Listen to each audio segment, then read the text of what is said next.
Então, bom dia. Primeira edição da Cor de Dinheiro desta semana, portanto, início de semana. Inícios de semana são sempre difíceis, nomeadamente depois de ficarmos com a azia, não é?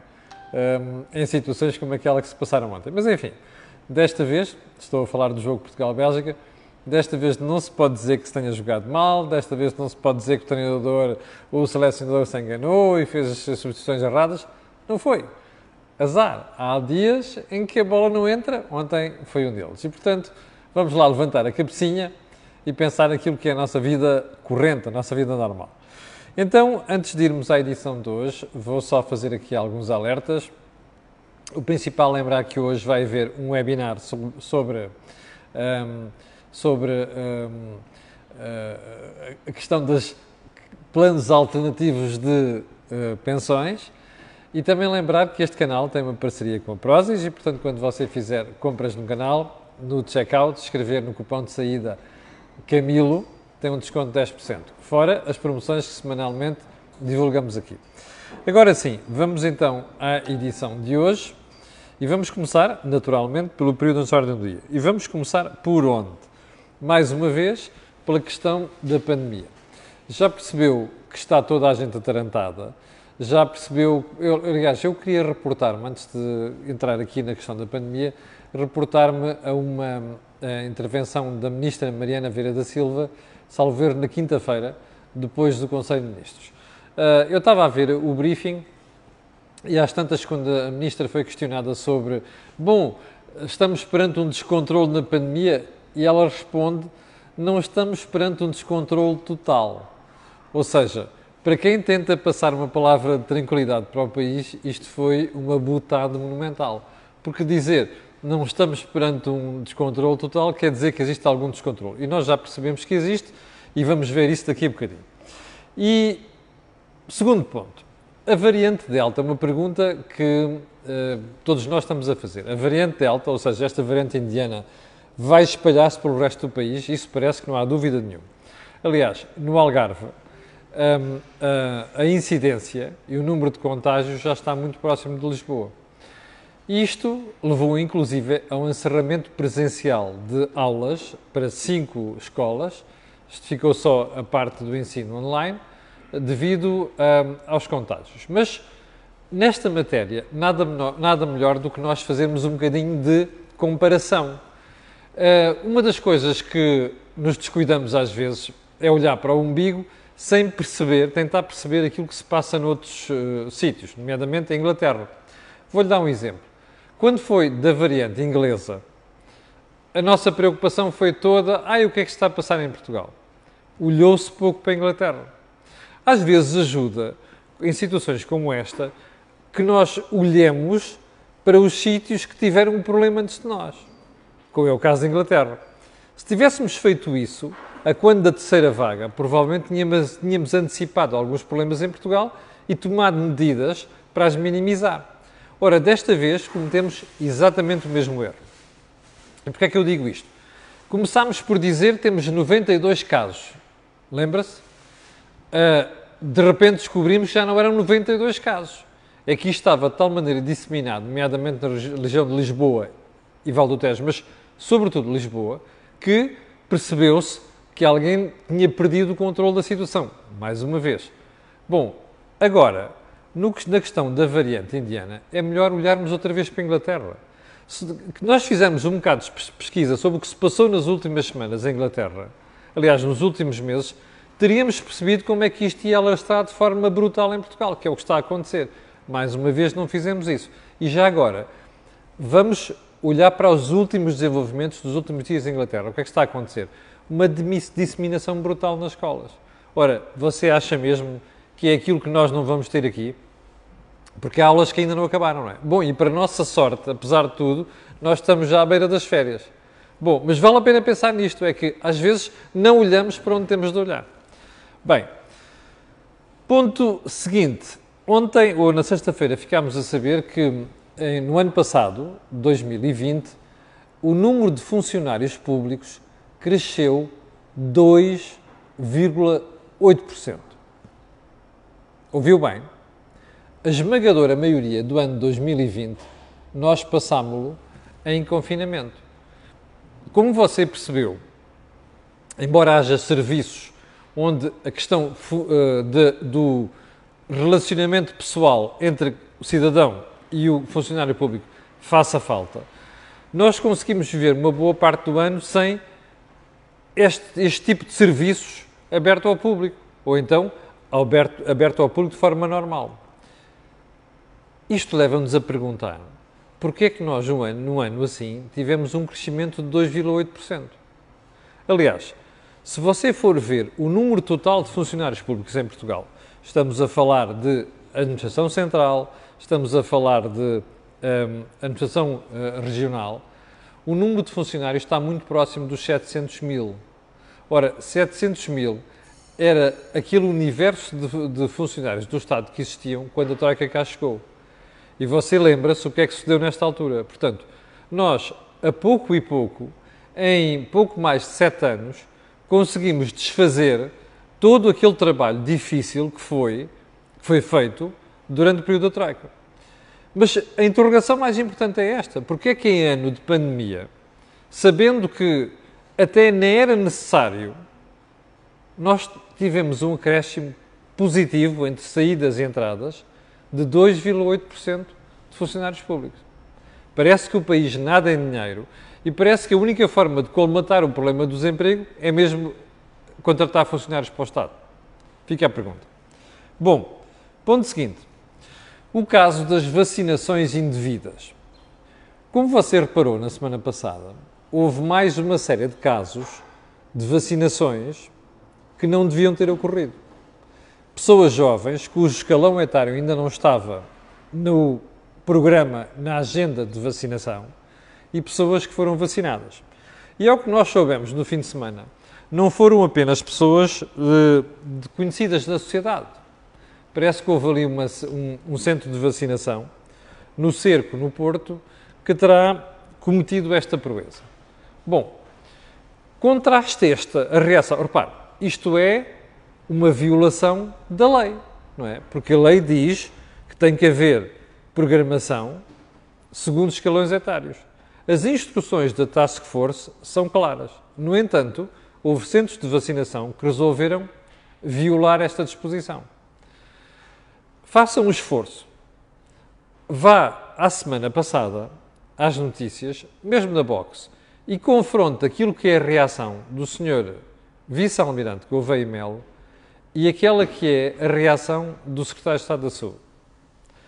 Num caso desvalorizou-se, no outro caso foi implacável. Não, aquilo não devia ter ocorrido e, portanto, vamos fazer um inquérito que tem que se responsabilizar as pessoas.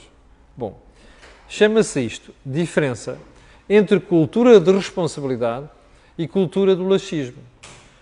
E eu vou-lhe dizer mais. Quando aconteceram aqueles primeiros casos, antes de termos os atuais responsáveis da Task Force, que foram vergonhosamente desconsiderados, ficou claro que não voltaria a acontecer. Pensávamos nós. Afinal, aconteceu. A pergunta que eu deixo aqui é, nós vamos ter responsabilização das pessoas que fizeram aquilo ou não? É que há aqui uma outra preocupação por trás disto tudo. É que, como nós estamos perante uma escassez de vacinas, o vacinar pessoas que não estão na programação, ou seja, cuja agenda não é de vacinar pessoas tão novas, quer dizer que faltam vacinas para os mais velhos.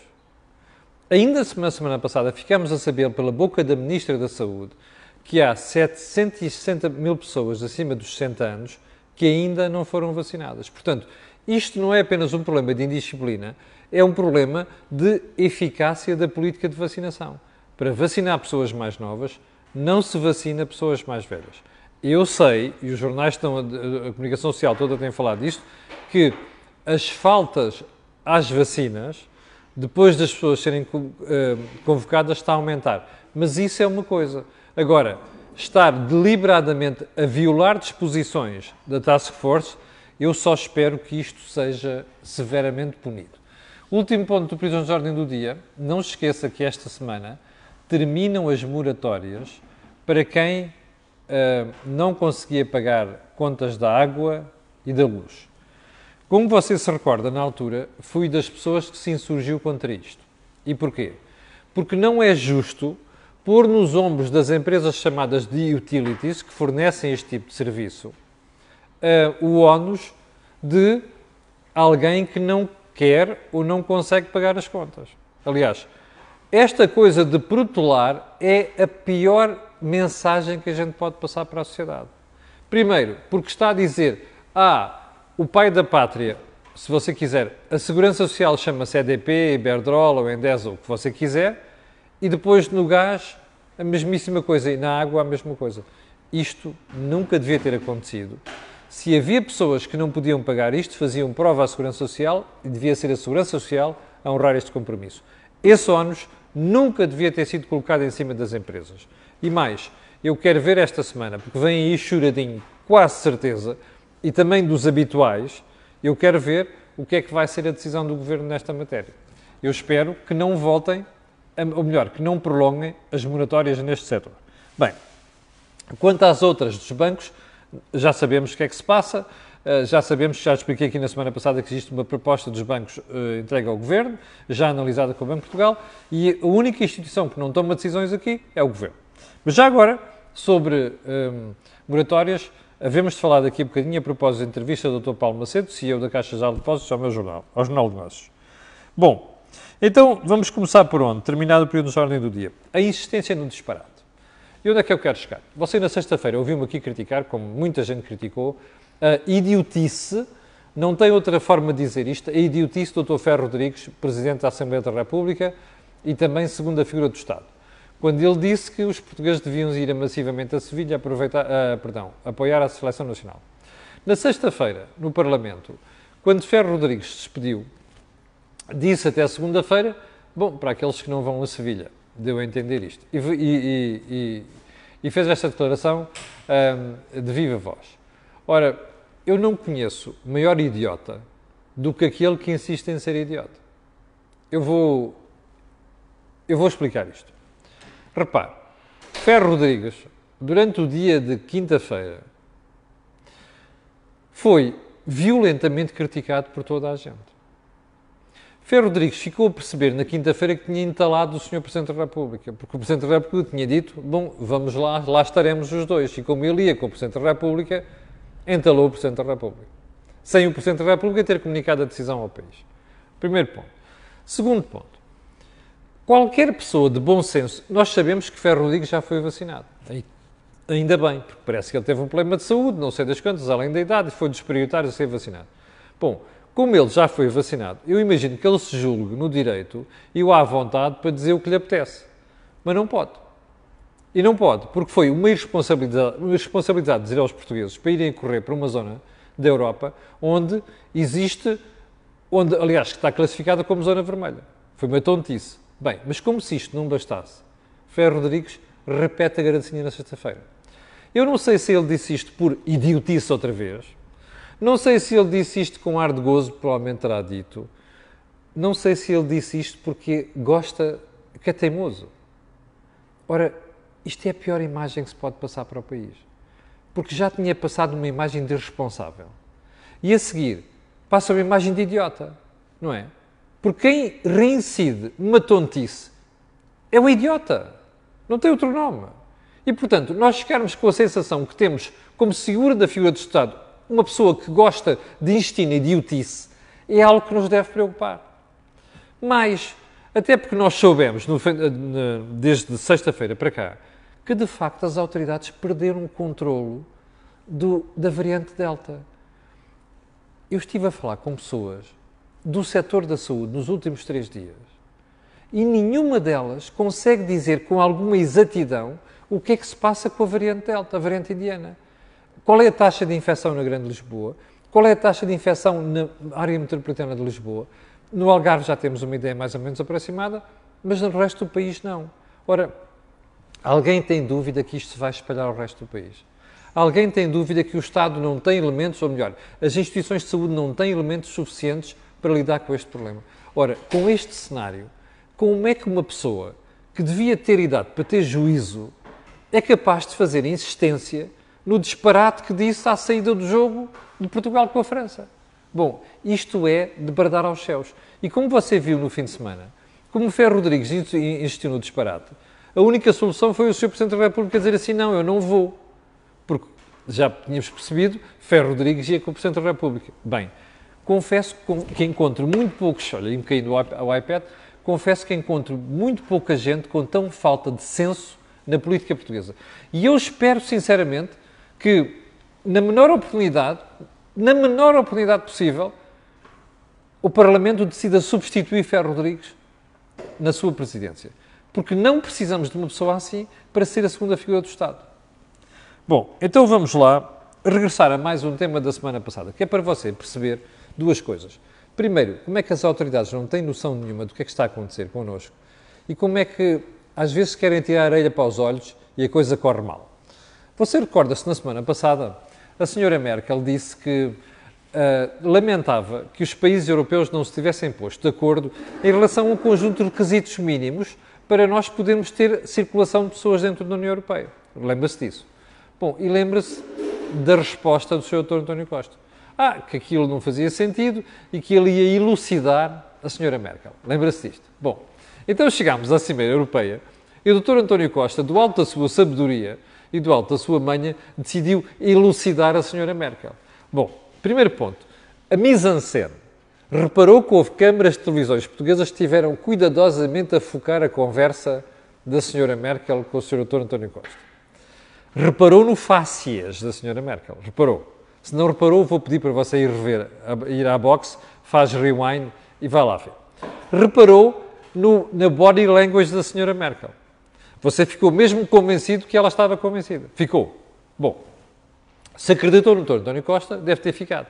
O Dr. António Costa saiu de lá e disse, não, eu expliquei e tal, ela percebeu, não há propriamente, até utilizou o advérbio de modo propriamente.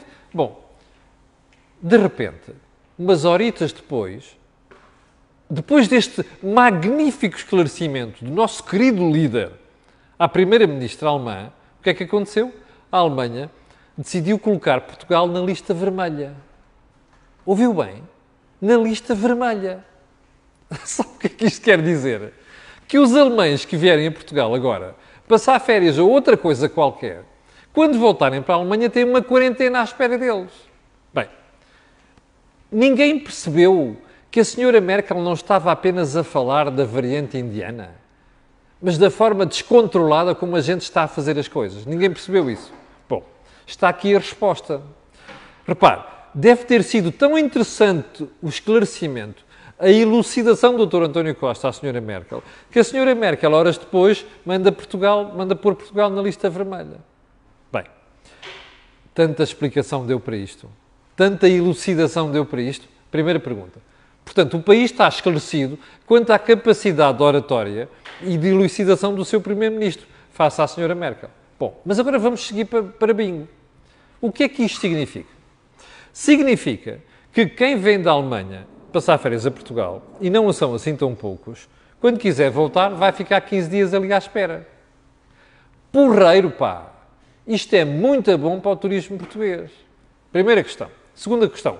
Imigrantes portugueses a trabalhar na Alemanha são centenas de milhares.